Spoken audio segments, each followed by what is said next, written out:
Ok, gente, estamos de volta aqui com o terceiro bloco do debate e a gente vai falar sobre um tema importante que permeia mais ou menos essa polarização aqui no Brasil. Esquerda versus direita. A gente é chamado pelos bolsonaristas de esquerdopatas. Sim. Aí, se o Lula for presidente e a gente fizer alguma crítica ao Lula, os petistas vão chamar a gente de nazistas, fascistas. Enfim, essa coisa meio colérica de esquerda e de direita. As últimas pesquisas mostram um equilíbrio muito grande entre esquerda, direita e centro. O brasileiro não sabe muito bem como posicionar e o que é a esquerda e o que é a direita. E inclusive os estudiosos sociólogos, eles têm dúvidas em apontar os personagens que estão aí como representantes legítimos dessas ideologias. Sim. Tanto o Bolsonaro não seria representante da direita, como o Lula não seria representante da esquerda. Mas a verdade é que estamos aqui, na última semana da eleição, com esse diálogo que sempre permeia as conversas daí de fora. Esquerda versus direita. O Brasil está dividido desse jeito, Célio, ou não é bem assim? Eu acho que não é bem, é e não é. É porque todo mundo fala, todo mundo dá a sua opinião.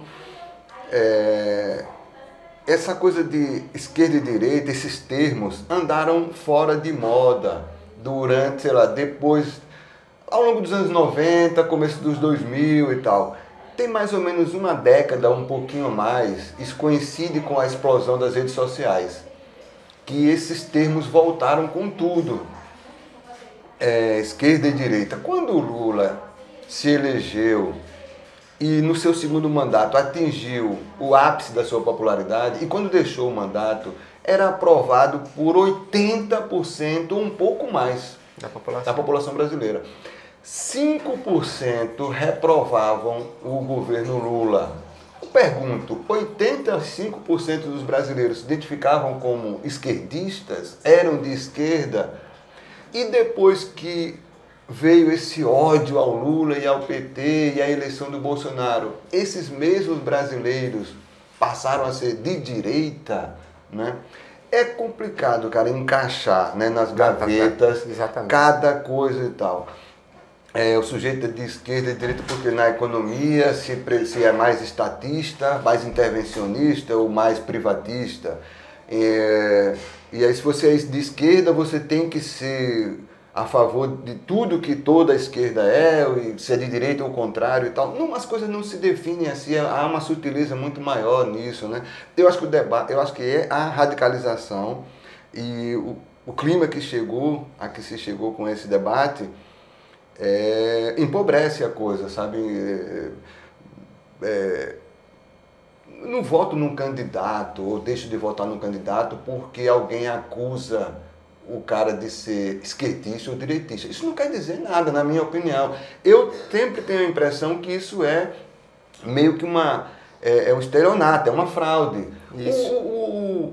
O Collor terminou o debate aqui, o último debate, com essa história de a pátria, Deus e liberdade. O Bolsonaro quer, nessa reta final da eleição, radicalizar esse discurso. Olha, o aborto, as drogas. É evidente que ele não está preocupado com isso. E esses temas não podem ser debatidos nesse clima, né? Nessa guerra. Você deve debater aborto, liberação de drogas, propriedade privada, armamento, armas. Tudo isso pode legitimamente ser debatido e deve.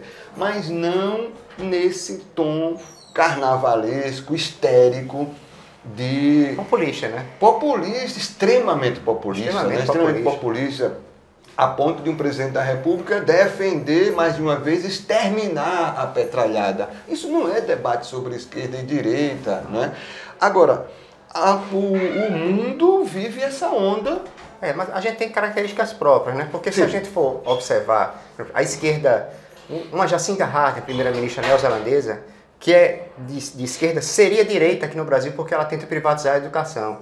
A esquerda e a direita no Uruguai, elas saem e entram no poder, mas elas não mexem nos benefícios sociais, na liberação da maconha, que são esquerda e direita. O Trudeau seria centro-direita para direita, o Trudeau canadense aqui. A direita americana ela se caracteriza por ser liberal, por não se envolver na questão, até que foi agora infectada, que eu vou usar uma palavra que eles usaram, pela uma direita mais conservadora com o trumpismo, mas a direita liberal americana, ela se caracteriza por não se envolver na vida do cidadão privado. Né? Exato. E a gente tem as características próprias, né? A nossa direita tosca, né? O presidente tem só opinião minha, gente, vocês podem criticar, tosca do presidente Bolsonaro, que pátria, Deus é família, e a esquerda do Lula às vezes também é atrasada em relação, avesso a algumas modernidades. Então, essa palavra que você usou, o estelionato, ela é muito bem empregada, né? Esquerda e direita do Brasil tem as características próprias brasileiras, né? Sim. Pois é.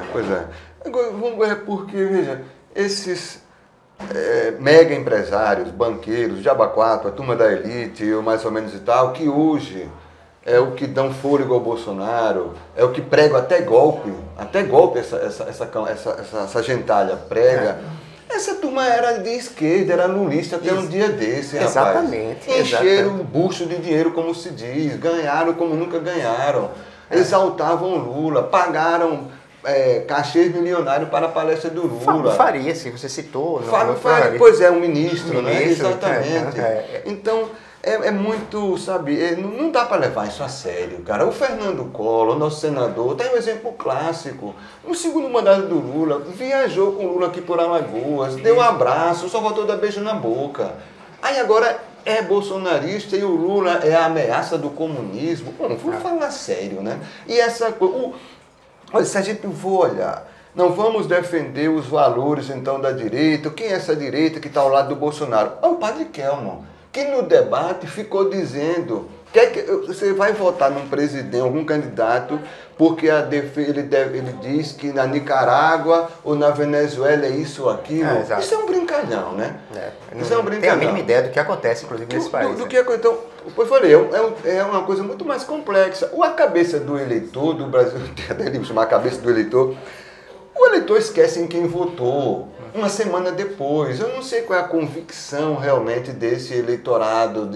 E eu acho que o sujeito não deve ter esse modelito fechado. Eu sou contra isso. Eu não vou ficar dizendo se eu sou de esquerda e de direita, ou nem isso, ou nem aquilo, porque não importa o que.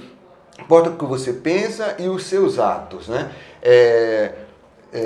Agora, Sérgio, só queria que o internauta entendesse que a gente não está colocando nessas caixinhas a extrema-direita e a extrema-esquerda. Sim. Dito isso, eu estou falando porque é um dia depois da eleição na Itália, Giorgia Meloni foi eleita, ela é de um partido de extrema-direita, é uma pessoa que gosta de Mussolini e que se juntou numa chapa, numa coligação com outros partidos de extrema-direita, o Silvio Berlusconi, que já foi primeiro-ministro da Itália, e aquele Matteo Salvini, que é um cara extremamente perigoso, um cara que é líder dessa extrema-direita europeia, então um discurso anti-imigrantes, anti-casamento gay, então a gente não está falando disso, basicamente, né? O que é que você tem a falar? É preocupante o crescimento.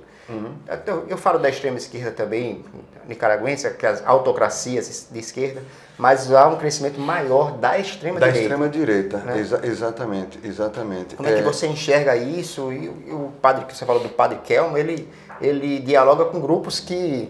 E até o Eduardo Bolsonaro soltou uma mensagem hoje felicitando a Meloni pela vitória. Você vê que absurdo, né? Rapaz, eu não sei. Veja, e a Itália, a Europa, o que faz essas pessoas lá, inclusive agora, ela pode ser primeira-ministra, né? Foi eleita o parlamento com a maioria, em tese ela será eleita, em tese, ainda não está consolidado, mas deve ser isso mesmo. É que o grande mote dessas figuras são questões que o Brasil não tem, que principalmente, ou talvez a maior de todas, a questão a imigração, os imigrantes, né? Essa extrema-direita italiana ou europeia, como é na Hungria e outros países, há um ódio ao estrangeiro, né? Então é barrar totalmente a imigração. Então tem uma coisa muito de um nacionalismo, né? Uma coisa assim. O Brasil não tem isso, não tem isso. Fica aí o Bolsonaro, fica aí esses extremistas aqui pregando a população armada. A volta do comunismo. Pronto, essa é a outra bandeira que me dá um cansaço, cara, dá um cansaço. A pessoa ficar, comunismo, ameaça, vai chegar, meu Deus do céu, isso tem 50, tem um século que esses vagabundos falam isso, sinceramente, isso foi o termo, mas não dá para levar a sério, entendeu? Várias coisas de quem é, teoricamente ou em tese, à esquerda. Tenho várias críticas, sei lá se eu sou de esquerda e direita, não vou entrar aqui nesse mérito. Mas quando você vê a direita brasileira, Weintraub, Bolsonaro, Eduardo Bolsonaro, Ricardo Salles, Deus, isso dá até cansaço de debater com essas pessoas. E debatem em cima da mentira, da falácia, da invencionice, né?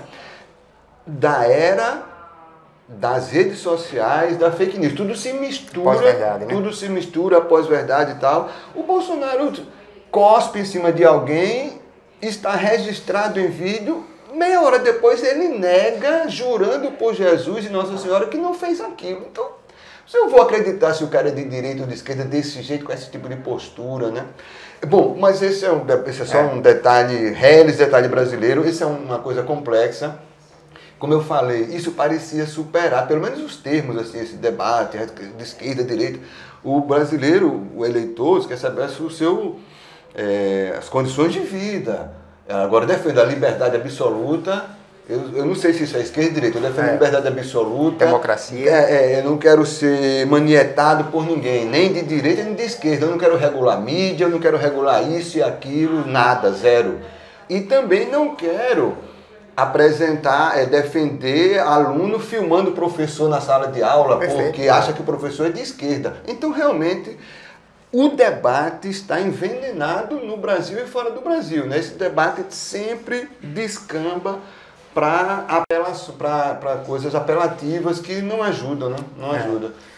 Debate sem fim, a coisa vai continuar e vai pegar, né? Você conversando aí, eu acho que isso, inclusive, você deu um tema para um próximo programa, né? Porque a gente teve a época de uma câmera na mão e ideia na cabeça de Glauber Rocha. Sim. Agora a gente tem um celular na mão e uma besteira na rede social, né? E eu acho que isso a gente merece, inclusive, explorar mais. Então é isso, gente.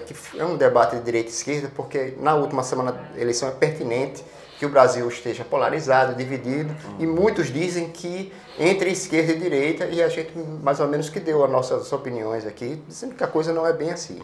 Obrigado, daqui a pouco a gente volta com um bloco de dicas culturais.